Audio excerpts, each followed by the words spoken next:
তৈয়ব হোসেনের শরীরটা গত দুদিন যাবৎ খারাপ ছিল। হুট করে কোথা থেকে জ্বরের উপদ্রব হলো, ততটুকুতেই ক্ষান্ত হয়নি অসুস্থতা, সাথে তুমুল শ্বাসকষ্টও শুরু হলো। প্রথম প্রথম শ্বাসকষ্টের মাত্রা তুলনামূলক কম থাকলেও বর্তমানে তা ধারণ করেছে ভয়াবহ রূপ। বাবার সেবা করেই মেয়েটার দিন যাচ্ছে। টিউশনির পাঠ আপাতত বন্ধ রেখেছে। এই অসুস্থ মানুষটাকে সে কিভাবে ঘরে একা রেখে যাবে? কার ভরসাতেই বা রেখে যাবে? বাবার মাথার পাশে বসে কত হিসেব কষেছে সে। মাসের শেষের দিকটায় পড়াতে না গেলেই গার্ডিয়ানরা বেতন দিতে গুঁই গুঁই করতেন, অথচ বাবার এই অবস্থায় টাকা পয়সার ভীষণ দরকার। মেয়েটা পরপর দুবার দীর্ঘশ্বাস ফেলতেই অসুস্থ তৈয়ব হোসেনের নিষ্প্রাণ কণ্ঠস্বর পাওয়া গেল। মা, কি ভাবছিস? করবীর ধ্যানে কিঞ্চিত টান পড়ল। ভাবনার গহীন সুর ছেড়ে গেলে আলগোছে। সে গা ঝাড়া দিয়ে বসল, বলল, কই তেমন কিছু না আব্বু। তৈয়ব হোসেন অসুস্থ হাতটা রাখলেন মেয়ের মাথায়, কম্পনরত কণ্ঠে বললেন, মা রে, এই বিরাট দুনিয়ায় তোকে বড় একলা করেই হয়তো চলে যাব। বড্ড স্বার্থপর বাবা কিনা আমি। বাবার প্রস্থানের কথা শ্রবণ কেন্দ্রে পৌঁছাতেই গা শিরশির করে উঠল করবী। নিঃসঙ্গ এক জীবন ভেসে উঠল চোখের পাতায়, যে জীবনে কতগুলো বিবর্ণ বসন্ত আর দীর্ঘশ্বাস ছাড়া কিছুই নেই। সব শূন্য, ফাঁকা। বাবাবিহীন পৃথিবী কল্পনা করা করবীর জন্য মৃত্যুর সমান, যা সে স্বপ্নেও ভাবতে পারে না। করবী আঁতকে উঠল। কি বলছো আব্বু? দয়া করে এসব বলো না। আমার কাছে কে আছে বলো তুমি ছাড়া? তৈয়ব হোসেন গাল ভরে হাসলেন। মেয়ের মাথায় অবিরত হাত বোলাতে বোলাতে বললেন, মা রে, যেতে যে আমাকে হবেই, আজ নয়তো কাল। তোকে এত বড় পৃথিবীটায় এত একা করে যেতে চাই না, কিন্তু হায়াত যে আমার হাতে নেই। অমন বলো না আব্বু, তোমাকে ছাড়া আমি বোধহয় বাঁচতে পারবো না। কে বলেছে পারবি না? অবশ্যই পারবি। কেবল বিকেল হলে তোর একলা লাগবে, সন্ধ্যায় বাসায় ফিরে ফাঁকা ঘর পাবি। বড়জোর আমি না থাকায় তোর বারান্দার গোলাপ ফুলের টবটি শুকিয়ে যাবে। এর বেশি কিছুই হবে না মা। আমি থাকবো না বলে কিছুই থেমে থাকবে না, বরং তোর বোঝা কমবে। পঙ্গু বাবার ভার কমে যাবে কাঁধ থেকে। তখন দেখবি তুই উপলব্ধি করতে পারবি আমি নেই বলে কারোর কোনো বিরাট ক্ষতি হয়ে যায়নি, বরং লাভই হয়েছে। তোর বেঁচে থাকার যুদ্ধে দায়বদ্ধতা কম থাকবে। কথা বলতে বলতে তৈয়ব হোসেনের শ্বাস প্রশ্বাসের গতি বদলে গেল। অস্বাভাবিকভাবে মানুষটা শ্বাস টানা শুরু করলো, যেন পৃথিবীতে কতই না অক্সিজেনের অভাব। বাবার বুকের ওঠানামায় এত অস্বাভাবিকতা দেখে করবী ঘাবড়ে গেল। তৈয়ব হোসেনকে বারংবার জিজ্ঞেস করলেও তার অসুবিধে কোথায় হচ্ছে, অথচ মানুষটার অবস্থা হুট করেই এত অবনতিতে গিয়ে ঠেকলো যে সে আর প্রকাশ করতে পারছিল না কিছু। চারিদিকের বিকেলের ধবধবে রঙও ততক্ষণে ঝিমিয়ে আঁধার হয়ে এসেছে। ঘর জুড়ে কেবল করবীর উৎকণ্ঠার শব্দ আর ফ্যানের শব্দ শোনা যাচ্ছে। আলো জ্বালানো হয়নি ঘরটায়। করবীর বুক ঠিকরে কান্না আসছে। এতটা অসহায় যে কখনো হয়নি এর আগে। অসহায় হওয়ার আগেই বাবার হাতটি তার মাথায় এসে সান্ত্বনা দিয়েছে, অথচ আজ সেই হাতই পালিয়ে যাওয়ার ফন্দি ফিকির করেছে। করবী ছুটে গিয়ে তার ভাঙাচোরা মোবাইলটা বের করলো। হিরণের নাম্বারটা বের করে আবারও কী মনে করে যেন কল দিল না। কল দিল তিমিরকে। দুবার রিং হতেই রিসিভ করে তিমির হাস্যোজ্জ্বল কণ্ঠে শুধালো, আরে রক্ত করবি যে। লোকটা বাকি কথা সম্পন্ন করার আগেই করবী কেঁদে দিল। অসহায় স্বরে বলল, আব্বু যেন কেমন করে, আমি একা, একটু আসুন। কথাটুকু বলেই মেয়েটা কান্না চলল। তিমিরের কথাটাও শুনল না। হাত থেকে ফোনটা পড়ে সুইচ অফ হয়ে গেল। করবী কেবল তৈয়ব হোসেনের বুক পিঠ ডলছে আর বাচ্চাদের মতন আবদার করছিল, আব্বু আমারে রেখে যেও না, যেও না আব্বু। আব্বু আমি একা থাকতে পারি না যে। আরও কত শত আবদার, কিন্তু সকল আবদারের সারাংশ এতটুকুই ছিল যে বাবা নামক বৃক্ষটা যেন শেষ অবধি শিকড় আঁকড়ে পড়ে থাকেন। তৈয়ব হোসেন কথা বলতে পারছিলেন না, অথচ মেয়ের এমন পাগলামো অবস্থা দেখে ঠিকই কাঁদছিলেন। চোখগুলো দিয়ে গড়িয়ে পড়ছিল অশ্রু। সন্ধ্যা ধরেছে রাজলক্ষ্মী রূপ। কি সুন্দর লাজুক সন্ধ্যা, কমলা রং আকাশের এক কোণে বসে নতুন বউয়ের মতন হাসছে, আর পুরো আকাশ জুড়ে সে হাসির রং ছড়িয়ে পড়েছে সন্ধ্যার নাম নিয়ে। বিদিশা দাঁড়িয়েছে বারান্দায়, সবুজ শাড়িটা পরনে। আজ আর চোখে কাজল দেয়নি, যত্ন করে হাত খোপাও বাঁধেনি। হাসিকেও বাক্সবন্দি করে উড়িয়ে দিয়েছে অজানায়। চারপাশে মাগরিবের আজান দিচ্ছে। সেই শান্তির ধ্বনি ব্যতীত আর কিছুই তার কর্ণগোচর হচ্ছে না। এখানেই তার একমাত্র সুখ। না হয় জীবনে যে পরিস্থিতি আছে, বাঁচার কথা ভাবতেই পারছে না সে। নীরবতা ভেঙে দরজায় টোকা পড়ল। প্রথমবার শুনতে না পেলেও দ্বিতীয়বার শুনতেই ধীর পায়ে গিয়ে দরজা খুলল। দরজার সামনে দাঁড়িয়ে আছেন তাসনিম বেগম। দরজা খুলতেই ভদ্রমহিলার হাসি খুশি মুখে আবছা অন্ধকার দেখা দিল। তিনি কপাল কুঁচকে বললেন, দরজাটা আটকে রেখেছো কেন বউ? আহা, ঘরটাও অন্ধকার করে রেখেছো যে, কি অদ্ভুত! ভূত পেয়েছে নাকি? বিদিশার চোখ তখন তাসনিম বেগমকে পেরিয়ে ড্রয়িং রুমে বসে থাকা তুষারের দিকে। ট্রাউজার আর নীল টি শার্টে সুপুরুষই লাগছে বটে মানুষটাকে। কথা বলছো না কেন? মনে হচ্ছে বোবায় ধরেছে। বিদিশার দৃষ্টি চঞ্চল হলো। এধার ওধার ঘুরে শেষমেশ এসে নিবদ্ধ হলে মধ্যবয়স্কা এই নারীর দিকে।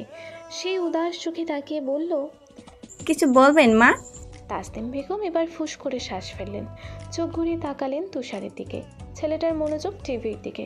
তা দেখে হাঁফ ছেড়ে বাঁচলেন তিনি। বললেন, বউ, তুমি যদি ওই সাইডের রুমটায় গিয়ে থাকতে তাহলে খুব ভালো হতো। তুষারের তো এই ঘরটা অনেক পছন্দের ছিল। বিদিশা এবার হুহা করে হেসে উঠল। এত অস্বাভাবিকভাবে হাসলো যে তুষার অব্দি ভ্যাবা চাকা খেয়ে গেল। হন্তদন্ত করে ছুটে এলো দরজার কাছে। তাসনিম বেগম কিং কর্তব্য বিমূঢ় তাজ্জব কণ্ঠে বললেন, হাসছো যে? বিদিশার হাসি যেন থামছেই না। পৃথিবীর সকল হাসির কারণ যেন তার দরজায় এসে দাঁড়িয়েছে। বহু কষ্টে অবশেষে সে হাসি সংযত করল। চোখে জলের টইটুম্বর, যেন বর্ষার ভরা পুকুর। হাপত দৃষ্টিতে দেখে ওনারা ভাবলো যে হাসতে হাসতে জল জমেছে চোখে। অথচ কারো চোখে দেখলে বুঝতে পারতো ভেতরটা কতটা ধ্বংস হয়ে যাওয়ার পর মানুষ এমনভাবে হাসির উছিলায় কাঁদে। তেমন কিছু নয় মা, এমনি হাসলাম। তাসনিম বেগম সন্তুষ্ট হলেন না এমন উত্তরে, বরং বিরক্তি নিয়ে বললেন, কি যে করো না আজকাল, তোমার মতিগতি বোঝা দায়। আমার মতিগতি বুঝতে পারছেন না মা, হাসলেন। যাই হোক, আমি রুমটা আজই খালি করে দিব, এরপর যে থাকার থাকবে। বিদিশার উত্তর পছন্দ হলেও খুশি হতে পারলেন না তাসনিম বেগম। তিনি চাননি ছেলের সামনে বিদিশার কোনো ব্যাপারই আসুক। তাই তো গত দুদিন যাবৎ মেয়েটা সর্বক্ষণ দৌড় দিয়ে রাখলেও মাথা ব্যথা দেখাননি। না খেয়েও খেয়েছি বলার পরও খোঁজ নিয়ে দেখেননি। তিনি পারলে যেন বিদিশাকে অদৃশ্য করে দিতেন। পাছে ভয় পান তিনি, ছেলে যদি আবারও বিদিশার রেস ধরে রাগ করে বাড়ি ছাড়ে। অথচ মায়ের বোকামন বুঝলই না ছেলের রাগ বিদিশার উপর ছিল না, ছিল মায়ের ওপর। কেন মা তার মতামতটুকুর গুরুত্ব দিলেন না? এতক্ষণ যাবৎ তুষার নিশ্চুপ থাকলেও এখন কথা বলল। মাকে উদ্দেশ্য করে অবাক স্বরে বলল, রুম ছাড়তে বলছে কে? উনি রুম ছাড়বে কেন? রুমের মালিক চলে এসেছে, তাই আসিতা বিদায় হবে, এটা না বোঝার কি আছে? বিদিশার উত্তরে তাচ্ছিল্য, চোখে মুখে হতাশা। তাসনিম বেগম চোখ বড় বড় করে তাকালেন পুত্রবধূর কথায়। কি বলছো এসব? অদ্ভুত সব ভাষা। আপনি অদ্ভুত আচরণ করলেও ভাষাদেরও যে অদ্ভুত হতে হয় মা। আমি অদ্ভুত আচরণ করছি? তাসনিম বেগমের চোখে মুখে বিস্ময়। এই বিদিশা অন্যরকম, উদ্ভ্রান্ত, পাগল। নিজের শেষ সম্বলটুকু হারানোর পর মানুষ যেমন আবেগহীন হয়ে যায়, এই বিদিশা ঠিক তেমন। আপনার রুম ছাড়তে হবে না। আপনি কত যত্ন করে রুম সাজিয়ে তারপর এখানটায় ছিলেন তা দেখে আন্দাজ করা যায়। আমি এসেছি বলে আপনার যত্ন বৃথা হয়ে যাবে তেমনটা না। এখানে একসময় আমি থাকতাম, এটা ঠিক, তবে সেটা অতীত। আর রুমটায় যখন আপনি থাকেন এটা বর্তমানে। মনে রাখবেন, অতীত মানে ভ্রম, কল্পনা, বর্তমান মানে সত্য। আর আজকের সত্য রুমটা আপনার এবং আপনারই থাকবে। কেমন? তুষার কথাটা বলে প্রস্থান নিল। চোখে একরাশ প্রশান্তি নিয়ে তাকিয়ে রইল বিদিশা। অথচ তাসনিম বেগম রুষ্ট হলেন। ত্রাসিত চিত্তে বললেন, তোমার এমন আচরণ মোটেও শোভনীয় নয়। এখন তোমার জন্য ছেলেটা আবার আমাকে ভুল বুঝলো। ও তো ভাবে ওর মা খারাপ। তোমাকে সংসারে আনার পর থেকেই আমি ছেলের চক্ষুশূল হলাম। কোন কুক্ষণে যে এসেছিলে! শাশুড়ির তিরস্কারে হাসলো বিদিশা। জানেন মা, আমার আব্বু ছোটবেলায় একটা কথা বলতো, রং বদলানোর ধর্ম নাকি গিরগিটিদের। অথচ বড় হয়ে দেখলাম আব্বু ভুল জানতেন, মানুষের চেয়ে বেশি রং কেউ বদলাতে পারে না, এমনকি গিরগিটিও না। কথাটা বলেই ধীর হাতে দরজায় খিল দিল বিদিশা। তাসনিম বেগম দাঁড়িয়ে রইলেন ঠায়। তার অন্যায় কোথায় সে যেন দেখতেই পেলেন না। যেতে যেতে সবটুকুই শুনল তুষার। মায়ের প্রতি বেরিয়ে এলো দীর্ঘশ্বাস। মা নামক মানুষটা অতিরিক্ত ভালো চাইতে গিয়ে এতটা কঠিন হচ্ছেন যে তার প্রতি আর কারো আবেগই বেঁচে থাকার না। হুতুম খেলছে ঘর জুড়ে। বিন্দু রান্না করছে। আজ হিরণের দাওয়াত এ বাসায়, তাই ভালো মন্দ রান্না হচ্ছে। যদিও করবী আপাকে কল করা হয়েছে কয়েকবারই, কিন্তু মানুষটা ফোন তুলছে না। তাই বিন্দু ঠিক করলো রান্নাবান্না শেষ করে যাবে আপাদের বাসায় খাবার নিয়ে। পিকনিকের মতন খাওয়া দাওয়া হবে। খেলতে খেলতে হুট করে হুতুমের নীল ফ্রকটা দরজায় পুরনো তার কাটায় লেগে কিছুটা ছিঁড়ে গেল। ব্যথাও পেল মেয়েটা। বিন্দু তখন মাত্র ভাতের মার গলতে নিয়েছিল। হুতুমের চিৎকারে ভ্যাবাচাকা খেয়ে গেল সে। কিঞ্চিত মার পড়ে গেল নিচে। গরম আঁচ লাগলো হাতে। সেখানে ভ্রুক্ষেপ না করে ছুটে গেল হুতুমের কাছে। দুই হাতে রজলে আঁকলে নিল মেয়েটাকে। চিন্তিত কণ্ঠে বারংবার শুধালো, কই লাগছে হুতুম, কই লাগছে? হাঁটু কেটে গেছে ভালোই, রক্ত বের হচ্ছে। ঠোঁট উল্টে কাঁদছে মেয়েটা। বিন্দু বারবার বলেছিল এভাবে ছোটাছুটি করে না খেলতে, পড়ে গিয়ে ব্যথা পাবে। মেয়েটা শুনলে তো রাগে ধুম করে একটা কিল বসিয়ে দিতেই হিরণের আগমন ঘটল। এসেই হুতুমকে মারার দৃশ্য দেখে ছেলেটা ছুটে আসলো। একটানে বাচ্চাটাকে ঘুরিয়ে নিল নিজের কাছে। বিচলিত চিত্তে ধমকে উঠল বিন্দুকে। মারছিস কেন? কি আজব? বিন্দুর চোখে জল টলমলো। যতই মারুক, তবে এই পৃথিবীতে তার চেয়ে বেশি হুতুমকে কেউ ভালোবাসে না। হিরণ হুতুমকে থামানোর চেষ্টা করলো আদুরে হাতে। চোখ রাঙালো কয়েকবার বিন্দুর দিকে। হুতুম কিছুটা ধাতস্থ হতেই হিরণ আবারও ধমকালো বিন্দুকে। বেশি বড় সাজার চেষ্টা করিস না। চাচি তোর উপর ওর দায়িত্ব দিয়ে গিয়েছে বলে সবসময় শাসন করবি তা কিন্তু হবে না, বিন্দু। বিন্দু হিরণের শাসনে মুখ ভ্যাংচালো। শাসন করতেই হইব, এত দুষ্টুমি ক্যাডা সহ্য করব? তুই সহ্য না করতে পারলে বলে দে, আমি নিয়ে যাই ওকে। তোর এত মাতব্বরি আমার পছন্দ না। হ হ, তুমি নিয়া গেলে যাও, কিন্তু ওর যত্ন করবে কে? বিন্দুর প্রশ্নে ভ্রু কুচকালো হিরণ। জবাব দিল, কেন, তোর কি আমারে চোখে লাগে না? আমি নিব সেহেতু আমি যত্ন করব। তুমি যত্ন করবা?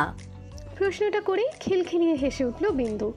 হিরণকে যে বিদ্রুপ করে এই হাসিটা তার বোঝার বাকি নেই হিরণ। তাই সে আরও চটে গেল। চোখ রাঙিয়ে বলল, ব্যাককলের মতো হাসবি না। তোর কি মনে হয় আমি যত্ন নিতে পারবো না? তোমার যত্ন নেওয়ারই কেউ নাই, আর তুমি নিবা আরেকজনের যত্ন? হিরণ আর চোখে কতবার তাকিয়ে রইল বিন্দুর দিকে। তারপর ছোট্ট করে বলল, কে বললো কেউ নাই? এই যে তুই আছিস, যে ঝড়ের দিনে মাথার উপর ছাতা ধরে রেখেছিল আমার জ্বর আসবে বলে, সে থাকতে আমি কেন বলবো কেউ নেই? হিরণের কথায় চমকে গেল বিন্দু। খুশিতে চকচক করে উঠল চোখ দুটো। প্রায় আত্মহারা হয়ে বলল, তার মানে তুমি আমারে কেউ কেউ ভাবো? হিরণ চোখ ঘুরিয়ে ফেলল। বিন্দু যেটা ভেবে খুশি হয়েছে হিরণ সে প্রসঙ্গে বলেনি। সে কেবল বোঝাতে চেয়েছিল বিন্দুর মতন নিখুঁত শুভাকাঙ্ক্ষী কজনই রে বা ভাগ্যে জোটে। অথচ মেয়েটার চঞ্চল মন বুঝে নিল অন্য কিছু। বিন্দুর খুশিতে হস্তক্ষেপ করার ইচ্ছে হলো না আর, তাই ভুলও ভাঙালো না। অন্যদিকে বিন্দু প্রায় খুশিতে দিশাহারা। বিড়বিড় করে করবীর প্রতি কৃতজ্ঞতা জানিয়ে বলল, আপা, তোমারে মেলা ভালোবাসি, তুমি জানো? আমি যারে ভালোবাসি হেও আমারে কেউ কেউ ভাবে। ইস, তুমি থাকলে এই খুশিটা ভাগ কইরা লইয়া যাইতো। তোমারে না কইতে পারলে শান্তি লাগতাছে না। বিন্দুবালা কালা বইল্লা হিরণ ভাই মুখ ফিরাই নাই আপা। হিরণ ভাই অন্যরকম, একেবারে অন্যরকম। হসপিটালের কড়া ফিনাইলের ঘ্রাণে যেন মানুষের হারানোর একটা বিজ্ঞাপন থাকে। করবীর কেবলই মনে হয় মৃত্যুর যমদূত আশেপাশে থাকে, বিধায় হসপিটালের ভেতর ঢুকলে তার শরীরটা কেমন ভার হয়ে আসে। ফিনাইলের গন্ধে তার মাথা ঘোরে। কবে কাকে কিভাবে হারিয়েছিল তা মনে পড়ে যায়। সারাটা বিকেল কাঁদতে কাঁদতে চোখের পানি শুকিয়ে এসেছে মেয়েটার। কাঁদতে কাঁদতে কখন ঘুমিয়ে পড়েছে নিজেও বুঝে উঠতে পারেনি। রাত তখন শেষের দিকে। মৃদু বাতাসে তার শরীর শিরশির করছে। হুট করে দেখল হসপিটালের খোলা বারান্দায় আমিনা খালা দাঁড়িয়ে আছেন। আকাশের আবছা আলোয় অস্পষ্ট আমিনা খালার মুক্তি। ঘোমটা দেওয়া 40 নারীটিকে সে চেনে, অনেক কাছ থেকে চেনে। তাই আবছা ছায়ামূর্তি দেখেও সে ধরতে পারল এটা আমিনা খালা। করবী বার কয়েক ডাকলো, খালা খালা বলে, অথচ মানুষটা উত্তর দিল না। কেবল রোবটের মতো বারান্দা থেকে ভেতরে এলেন। করবীর সামনে দিয়ে হেঁটেই তৈয়ব হোসেনের কেবিনটাতে প্রবেশ করলেন। আমিনা খালাকে বাবার রুমে যেতে দেখে করবীও উঠে দাঁড়ালো, পিছে পিছে ছুটলো কেবিনটায়। অথচ করবী ঢোকার আগেই কেবিনটার দরজা বন্ধ হয়ে গেল। করবী কতবার দরজা ধাক্কালো, কতটা শক্তি দিয়ে, অথচ দরজাটা খুলছেই না। কেবিনের দরজার গ্লাস দিয়ে দেখা গেল আমিনা খালা বাবার কাছে গিয়ে বসেছেন। বাবার তখনও শ্বাস চলছে, কিন্তু যেই মুহূর্তে আমিনা খালা বাবার হাত ধরে বললেন, ঠিক সেই মুহূর্তে বাবার শ্বাসটা থেমে গেল। বাবার বুক ভরে শ্বাস নিলেন না। ইসিজি মেশিনটার লম্বা দাগ বুঝিয়ে দিল বাবার হয়েছে চিরবিদায়। করবী পাগলের মতন কেবল দরজা ধাক্কাচ্ছে, চিৎকার করে বলছে, আব্বু, আব্বু যেও না আব্বু। দীর্ঘ একটা স্বপ্ন ভেঙে গেল। করবীর শরীর কাঁপছে মৃদু, ঘেমে চুপসে গেছে তার শরীর। ঘুম ভাঙতেই তিমিরের চিন্তিত মুখটা দৃশ্যমান হলো করবীর চোখে। লোকটা করবীর অগোছালো চুলগুলো কানের পিঠে গুজে দিতে দিতে জিজ্ঞেস করছে, কি হলো দুঃস্বপ্ন দেখেছো? কি হলো? মস্তিষ্ক সজাগ হতেই করবী ঠাহর করলো সে তিমিরের বাহুতে ঘুমিয়েছিল, এখনো সে অবস্থাতেই আছে। নিজেকে ধাতস্থ করে সে দ্রুত মাথা উঠিয়ে ফেললো, হতভম্ব করে ওড়না ঠিক করলো, জোরে জোরে শ্বাস ফেললো। এত ভয়ঙ্কর স্বপ্ন দেখেছে যে এখনো বুক কাঁপছে তার। তিমির হয়তো বুঝতে পারলো স্বপ্নের ব্যাপারটা, তাই করবীর মাথায় ভরসার হাত রাখলো। নিবিড় সরে বলল, শান্ত হও, আঙ্কেল ঠিক আছেন। একটু আগে আমি গিয়ে দেখে এলাম ঘুমাচ্ছেন। শ্বাসকষ্টটা কমেছে? তখনের মতন অতটা নেই, তবে এখনো আছে। অক্সিজেন দেওয়া হচ্ছে, চিন্তা করো না। তিমির ভরসা দিলেও করবী ভরসা পেল না। তার চোখে কেবল ভেসে উঠছে বিকেলের সেই দৃশ্য। বাবা কেমন শ্বাস টেনে যাচ্ছিলেন, কোনো সারা শব্দ নেই, কথা বলতে পারছিলেন না। করবী হাও মাও করে কেঁদে তিমিরকে ডাকলো। এরপর 20 মিনিটের মাথায় তিমির পৌঁছালো। তার কিছু মিনিট পরে অ্যাম্বুলেন্সও এলো, তিমিরই আনিয়েছিল।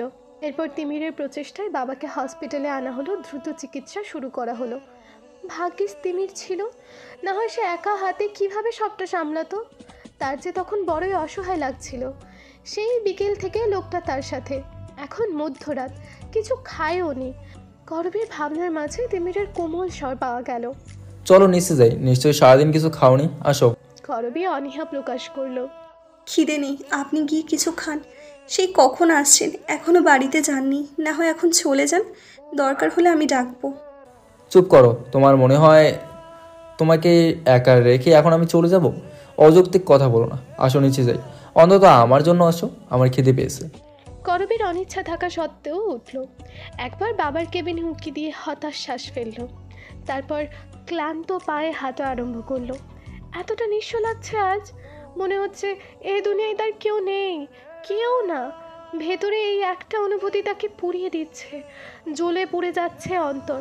কেবল মনে হচ্ছে আব্বু ছাড়া এই পৃথিবীতে বেঁচে থাকার কি মানে, কি জন্য বেঁচে থাকবে সে, তার কে আছে নিজের বলতে। ঠিক সেই মুহূর্তে একটি হাত আর ছোট্ট কোমল তালু জড়িয়ে ধরল, ভরসা দিল শক্ত মুঠো। চিন্তা করো না, সব ঠিক হয়ে যাবে। করবীর ঠোঁট কামড়ে কান্না আটকায়, মনকে শীতল করতে চায়। তিমিরও ভেতর ভেতর অপরাধ বোধে ভোগে।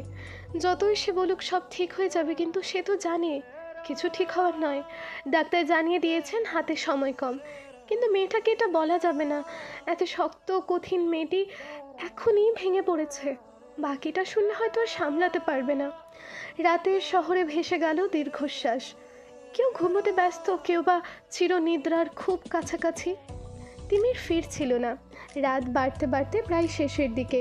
সজাগ বিদিশা। আগেও সে তিমিরের বাড়ি ফেরার অপেক্ষা করত। তিমির যতক্ষণ না আসতো সে সজাগ থাকতো।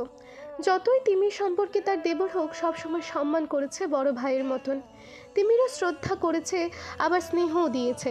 এই বাড়িতে এই একটা মানুষ হয়তো বিদিশাকে একটু মানুষ ভেবেছিল। ড্রয়িং রুমে ড্রিম লাইটে নীল আলো জ্বলছে, যে আলোয় রুমটাকে মায়াপুরী মনে হচ্ছে। সোফায় হেলেন দিয়ে শুয়ে আছে বিদিশা।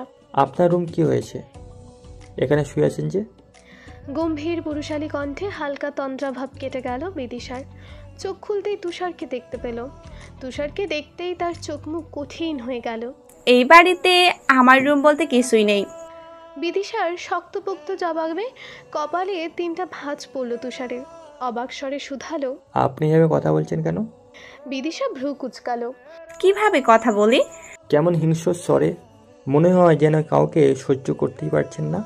পারছি নাই তো। বিদিশার এহানো উত্তরে এবার কিঞ্চিত রাগ হলো তুষারের। সে তো মেয়েটার সাথে যথেষ্ট ভালো ব্যবহারই করেছে, তবে মেয়েটার এত দেমাগ কেন হবে? সহ্য করতে না পারলে থাকছেন কেন?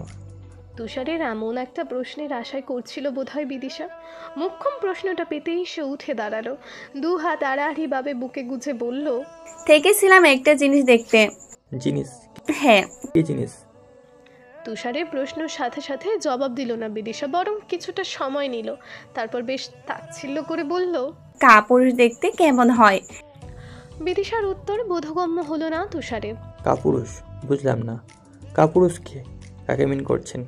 কেন, এটা না বোঝার কি আছে? কাপুরুষ বলতে আমি আপনাকেই মিন করেছি, যে বিয়ে করার ক্ষমতা রাখে অথচ বউকে রেখে বিদেশ চলে যায় সকল দায় দায়িত্ব বিসর্জন দিয়ে। বিদিশার এহানো উত্তরে রেগে গেল অগ্নিশর্মা তুষার। ধমকে বলে উঠল, খবরদার, কাকে কি বলছেন ভেবে বলবেন। আমি আপনাকে বিয়ে করতে চাইনি, আমার অমতে হয়েছে বিয়ে। এবার বিদিশা সশব্দে হেসে উঠল। কাপুরুষের অমতে কখনো পুরুষকে বিয়ে দেওয়া যায় না, এটা সম্ভব না। পুরুষের এতটুকু ক্ষমতা আছে, যতটুকু ক্ষমতা থাকলে তার অমতে কিছু করা সম্ভব না। অবশ্যই মত ছিল বিয়ে করার, এরপর বিয়ে করে মান অভিমানের ঢং করে দেশ ছাড়লেন। আপনার মা ছেলের এই রাগ অভিমানের সবচেয়ে বড় ক্ষতি কার হলো? আমার।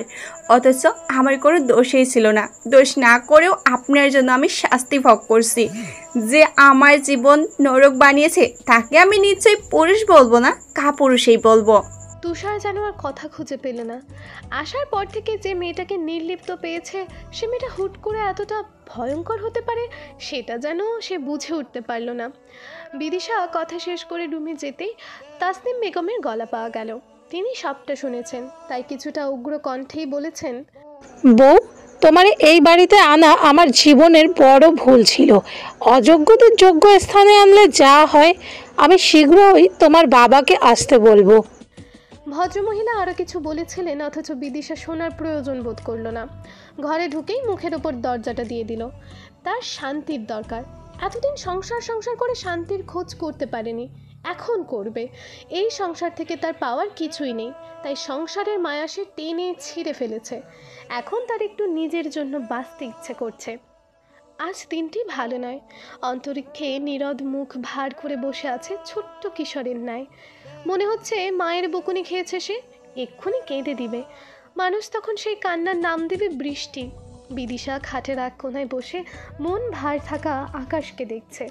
মৃদুমন্দ পবনে ইচ্ছে মতো নড়ছে বাতাবয়নের কোল ঘেঁষে থাকা জানালার পর্দাগুলো।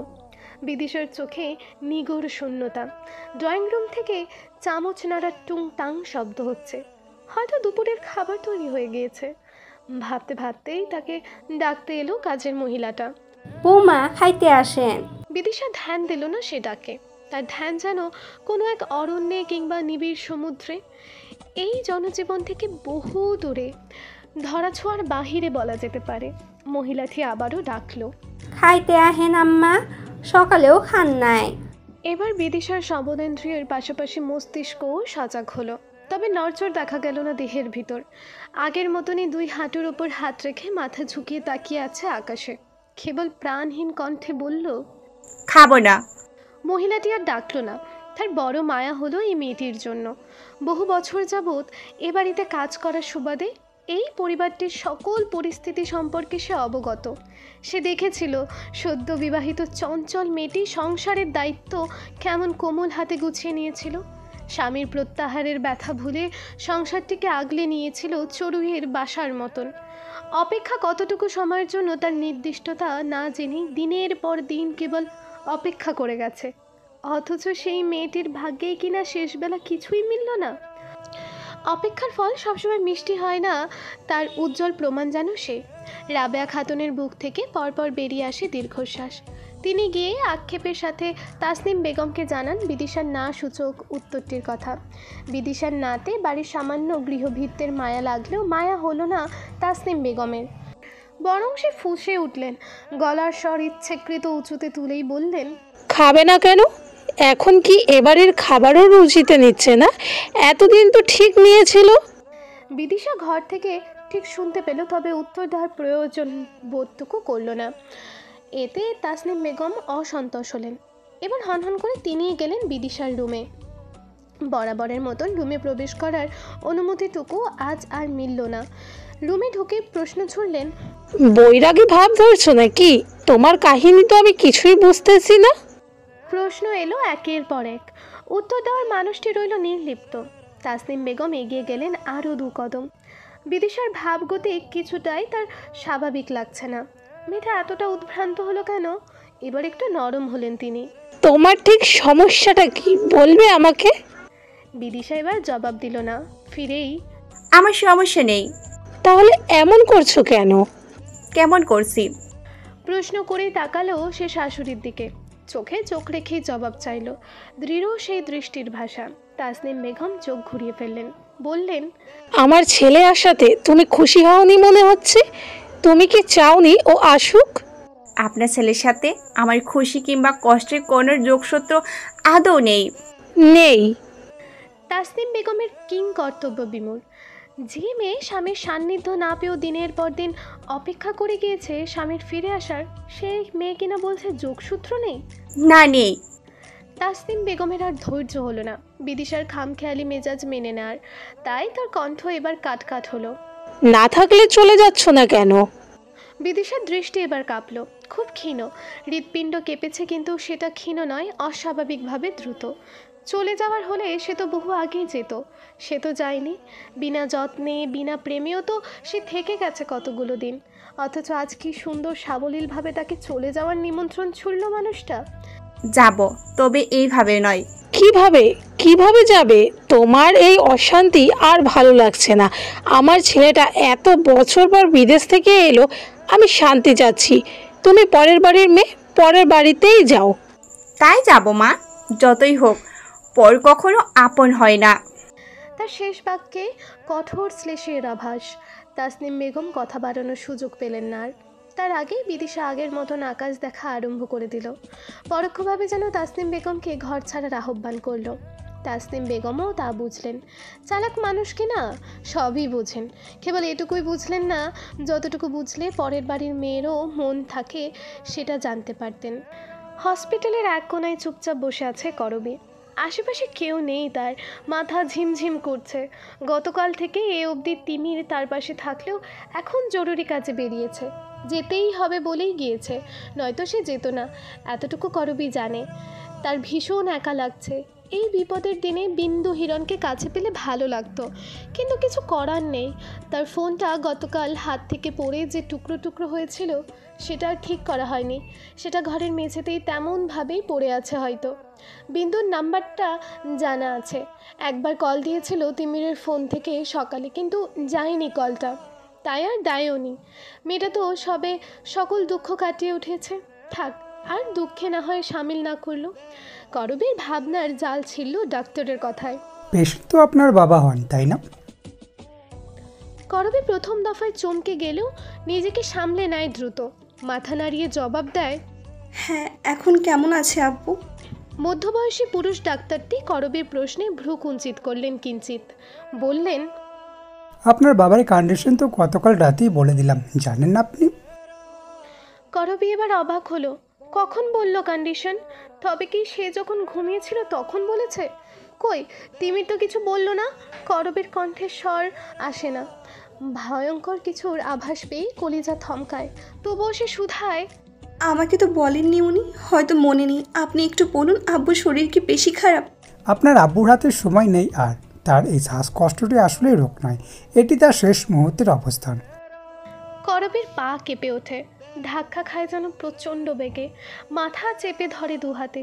কি ভীষণ যন্ত্রণায় যেন মাথাটা ছিঁড়ে যাচ্ছে। এত ভারী লাগছে। ডাক্তারটির চোখে এবার উদ্বিগ্ন দেখা দিল। আপনি ঠিক আছেন তো? Any problem? করবীর শরীর ঠিক নেই। প্রচণ্ড রকমের ঘাম দেয় শরীরে। তবুও সে ঠিক থাকার আপ্রাণ চেষ্টা করে। সে বেঠিক হলে জীবন চলবে কিভাবে? তার জীবন চালানোর মতন কেউ যে অবশিষ্ট নেই পৃথিবীর বুকে। আব্বু গেলেই নেইটা একবার পরিপূর্ণ হবে। কিছুটা সময় নিয়ে স্থির করে নিজেকে, দাঁতের দাঁত চেপে নিজেকে জিজ্ঞেস করে, আব্বুর সময় শেষ, তাই না? হ্যাঁ, কিন্তু এটা অবাককর ঘটনা হলো কোনো মৃত্যুশয্যার রোগী এরকম শ্বাস ওঠার পর বেশিক্ষণ আর থাকে না, অথচ আপনার আব্বুর রুহ এখনও আছে। আমার মনে হচ্ছে তার কোনো আকাঙ্ক্ষা এখনও সজাগ মস্তিষ্কে, তাই সেই আশাটুকু পূরণের জন্য এখনও শ্বাস ধরে রাখার আপ্রাণ চেষ্টা চালাচ্ছেন তিনি। রোগীর মস্তিষ্কে হয়তো বহুদিন যাবৎ এই ইচ্ছেটা পুষে রাখা, তাই তিনি এতটা যন্ত্রণা সহ্য করেও শ্বাস নিচ্ছেন। করবীর কাছে এই প্রতিটা কথাই নতুন। সে ভাবতে আরম্ভ করলো, আব্বুর কোন ইচ্ছেটা বহু বছর যাবৎ পুষে রাখা? তেমন কোনো ইচ্ছের কথা তো সে জানে না, আব্বু কখনো বলেও নি। এমনকি ইচ্ছে হতে পারে যার জন্য মানুষটা বেঁচে থাকার এমন আপ্রাণ চেষ্টা চালাচ্ছে। ডাক্তার চলে যেতেই করবী ধীর পায়ে কেবিনে যায়। শান্ত নিবিড় আবছা অন্ধকার কক্ষটি দেখেই করবীর লোমকূপ দাঁড়িয়ে যায়। মনে হয় মৃত্যু দ্রুত এসে দাঁড়িয়ে আছে এই রুমটাতে। যেই কোনো মুহূর্তে আব্বুর প্রাণ পাখিটি ছিনিয়ে নিয়ে চলে যাবে সেই দূতটি। করবীর একমাত্র সম্বলটুকু নিয়ে যেই দূত চলে যাবে বহু দূর পৃথিবীর বুকে, এরপর বেঁচে থাকার গল্পে সে হবে নিঃস্ব সৈনিক। কেউ প্রতিনিয়ত আর উৎসাহ দেওয়ার জন্য থাকবে না। বাড়ি ফিরতে দেরি হলেই কেউ আর রান্না করে খাবার সাজিয়ে বসে থাকবে না। কেউ আর মেয়ের টাকা বাঁচাতে অমুক তমুক চাচার গল্প বানিয়ে বলবে না। বুকের বাঁ পাশে থাকা অদৃশ্য হৃৎপিণ্ডটি ডুকরে উঠল। করবী খুব করে দেওয়া চাইল বাবার সাথে সাথে যেন থেমে যায় তার এই হৃৎপিণ্ডটি। কি আর হবে বেঁচে থেকে? তার বেঁচে থাকাটুকু জুড়ে যে মানুষটি ছিল, সে মানুষটি না থাকলে বেঁচে থেকে আর কী লাভ? করবী জানে অনেক চাওয়ার মতন তার এই চাওয়াটা অপূর্ণ থেকে যাবে। বেডের সাথে থাকা চেয়ারটায় বসলো সে, চোখে টলমলে অশ্রু। বাবার হাতটা আলগোছে তুলে নিল নিজের হাতের মুঠোয়। কণ্ঠ চেপে ধরে আছে যেন কোনো অশরীরী। কথা আসছে না, তবুও জোর করে কথা বলল। শেষ কথাগুলো বলা হোক, না হয়তো জীবন খাতায় আরও আফসোস বাড়বে। আব্বু শুনছো?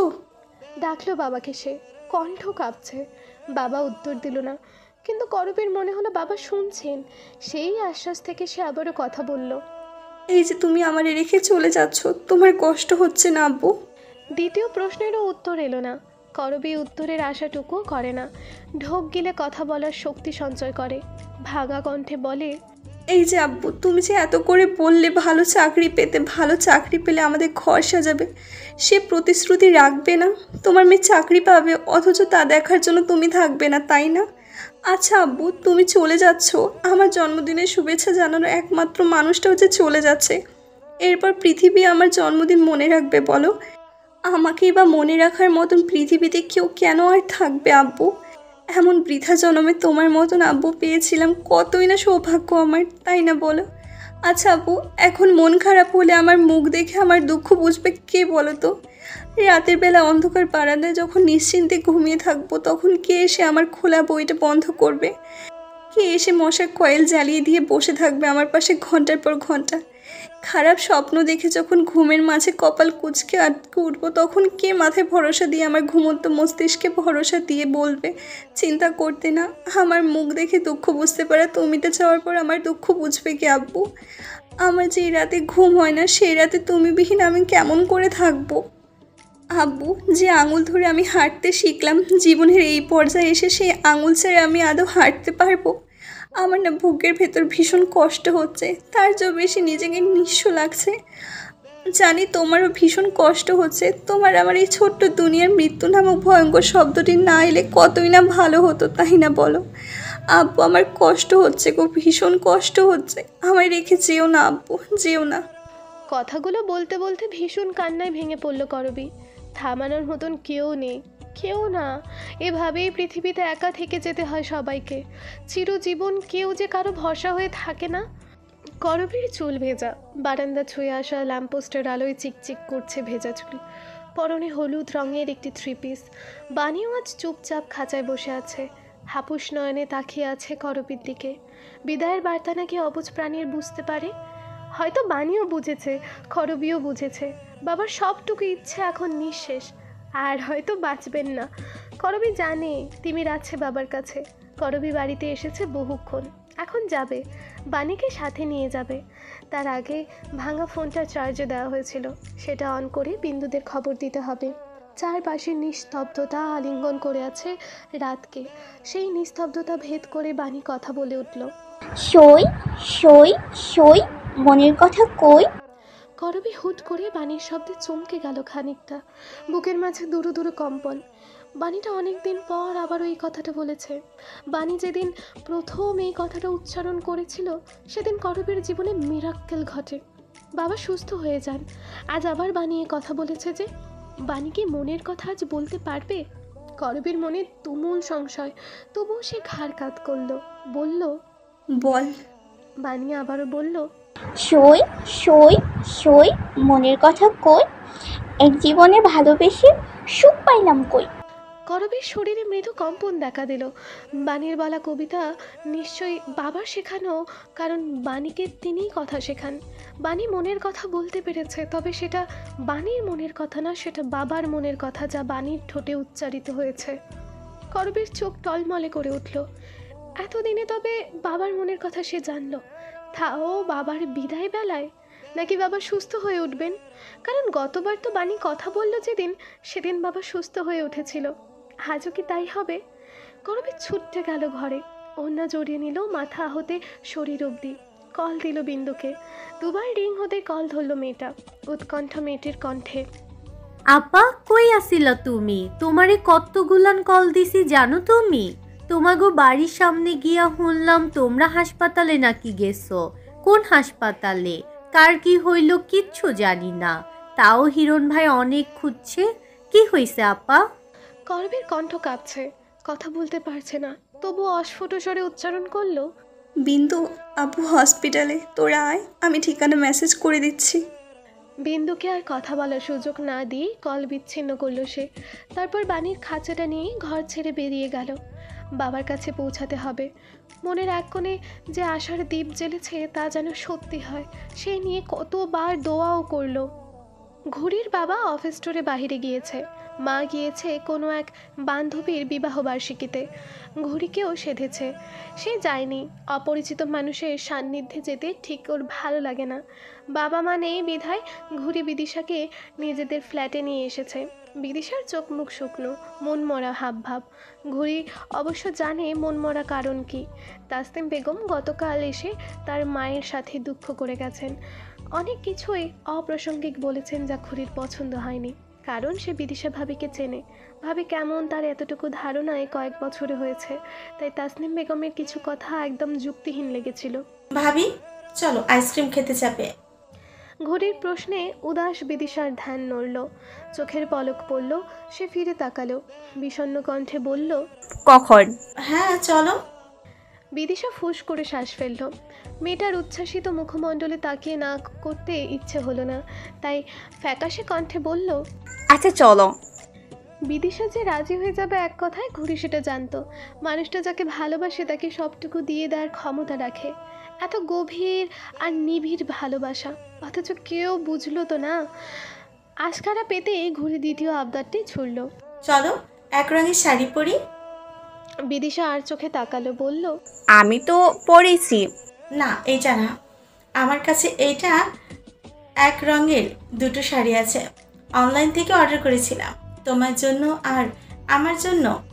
দেইনি তোমাকে, তোমাদের ঘরের অবস্থা একটু গম্ভীর তো, তাই চলো সেটা পরি। ঘড়ির কথায় ভ্রু দুটো কিছুটা উপরে তুলল বিদিশা। টানা টানা চোখের দুটোতে প্রশ্ন, আমার জন্য শাড়ি এনেছো কেন? ওমা, তোমার কত শাড়ি আমি পরি, তো আমি দু একটা তোমাকে দিব না? এতটা কিপটি ভেবো না আমাকে। কিপটে ভাববো কেন? এখন কি তুমি রোজগার করো যে শাড়ি দিচ্ছ? যখন করবে তখন দিও। রোজগার না করি, এইটা আমার উপহারের টাকা দিয়ে কিনেছে। ভাবি প্লিজ চলো না। মেয়েটার চোখে মুখে আকুতি মিনতি। বিদিশা এই মায়া মায়া মুখটার আকুতি ফেলতে পারল না, তাই রাজি হলো, সম্মতি দিয়ে বলল, আচ্ছা চলো। সন্ধ্যা তখন রাতের আড়ালে ঝিমিয়ে এসেছে। ফিনফিনে বাতাস বইছে, জোছনার আলো মিশে আছে আসমান জুড়ে। সুন্দর সেই মোহনীয় রং। রাস্তার ধারে এক ধ্যানে দাঁড়িয়ে থাকা ল্যাম্পপোস্টের হলুদ আলোয় জলজল করছে বিদিশার চোখ মুখ। কালো পেড়ে কাঠালিয়া রঙের একটি শাড়ি পরেছে, ঘড়িও তাই পরনে। ঘড়ির বয়স কম, উঠতি বয়স মাত্র। এ বয়সে চেহারার গড়ন অতিমাত্রায় আকর্ষণীয় হবে সেটাই স্বাভাবিক, কিন্তু সেই স্বাভাবিককে এক হাত টেক্কা দিয়ে দ্বিগুণ আকর্ষণীয় লাগছে তরুণী বিদিশাকে। ওরা দুজন এসে দাঁড়িয়েছে একটি আইসক্রিম স্টলের সামনে। সেখানে সামান্য ভিড় রয়েছে। একটি লেকের কাছে আইসক্রিমের স্টলটি। লেকের শান্ত শীতল বাতাস মনের সুখে উড়ে উড়ে আসছে এখানে। ঘুড়ির কাঁধ সমান চুলগুলো অবাধ্য বাতাসে উঠছে। বিদিশার চুলে বরাবরের মতো খোপা বাঁধা, 2-4টি চুল কেবল কপাল জুড়ে পড়ে আছে। ঘুড়ি ভিড় ঠেলে গিয়ে আইসক্রিম নিয়ে এলো। সবেই আইসক্রিমে ঠোঁট ডুবিয়েছে এই দুজনে। তন্মধ্যে একটি রাশভারী কণ্ঠ পাওয়া গেল।